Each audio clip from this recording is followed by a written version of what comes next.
కాపు సోదరులు తరలి వచ్చి మునూరు కాపుల ఆత్మీయ సమ్మేళనానికి వచ్చేసినటువంటి ముఖ్య అతిథి రెడ్డి గారికి, అదేవిధంగా సర్పంచ్ల ఫోరం అధ్యక్షుడు లింగమన్న గారికి, ఐలాపూర్ సుదర్శన్ గారికి, మరియు వేదికపై ఉన్నటువంటి సర్పంచ్లకు, ఉప సర్పంచ్లకు, వేదిక ఉన్నటువంటి మునూరు కాపు సోదరులందరూ కూడా నా యొక్క నమస్కారాలు తెలియజేస్తున్నాను.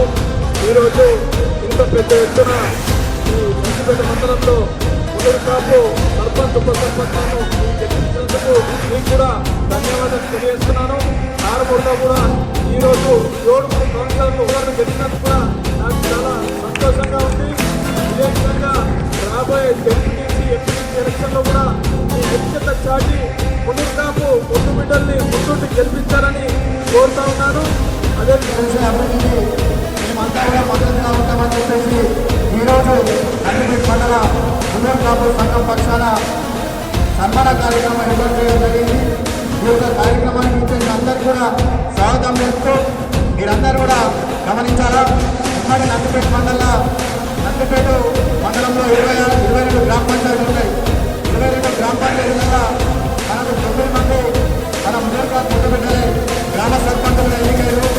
అది మీరందరూ కూడా గమనించాలా. ఎందుకంటే మునూరు కాపులు అందరూ కూడా రాజకీయంగా, ఆర్థికంగా, ఉద్యోగాల్లో కూడా ఎదగడానికి మనమందరం కూడా పోటీ పడుతున్నాం. కావున ఈ పోటీ పడుతున్న వ్యక్తులందరూ కూడా మనమందరం కూడా మన మండల మునూరు కాపు తరఫున కానీ, గ్రామాల్లో ఉన్నటువంటి సంఘం తరఫున కానీ మన మద్దతు ఎప్పుడు కూడా ఉండాలని చెప్పేసి కోరుకుంటూ, అదేవిధంగా ఏదైతే మనకు గ్రామాలలో మనకు మునూరు కాపు సర్పంచ్ ఉండాలా, మన వర్గ సర్పంచ్ ఉండాలని చెప్పేసి పటేల్ సోదరులందరికీ ధన్యవాదాలు తెలియజేస్తూ, ఇక్కడికి చీఫ్ గెస్ట్గా విచ్చేసిన విజయన్న గారికి చిన్న విన్నపన్న, మా వాళ్ళు అనుకున్నట్టుగా ఒక 50 లక్షల రూపాయలు మన పూర్తి చేస్తారని ఆశిస్తూ ఉన్నాం. అలాగే మునూరు కాపులందరూ ఆడుకున్న నియోజకవర్గంలో అందరికీ ఓడుకున్నప్పటికీ కూడా మా అందరికీ మీరు సహకరించి మా కాపు సోదరులందరూ కూడా ఉన్నతమైన పదవులు ఇప్పారని కోరుతూ ఈ అవకాశం ఇచ్చిన నాకు ధన్యవాదాలు తెలియజేస్తాను. కంపల్సరిగా మీ గ్రామాలలో అభివృద్ధి జరగాలంటే సర్పంచులతో పాటు కలిసి ఎంపీటీసీలు గెలిపించుకొని మీ గ్రామాలు అభివృద్ధి చేసినాక, ఒకవేళ మీ గ్రామం అభివృద్ధి చేయకపోతే మీ గ్రామానికి వచ్చి ఓటు కూడా అడగడానికి కూడా జరగలేదు.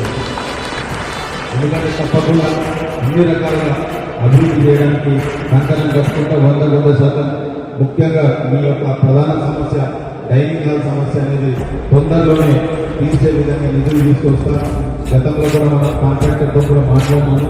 సైజ్ కూడా చెప్పడం జరిగింది.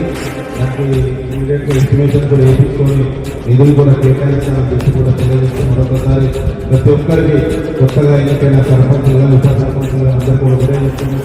మీ గ్రామంలో ఎక్కడ ఏ సమస్య ఉన్నా సరే తీసుకురండి. ఒకవేళ ఇక్కడనే మన వల్ల అయిపోతే మనం తప్పు చేస్తున్నాం. ఇంకా ఏదైనా ఉంటే మంత్రుల దగ్గరికి, ఏ మంత్రుల దగ్గరికి ఏమైనా వెళ్ళినా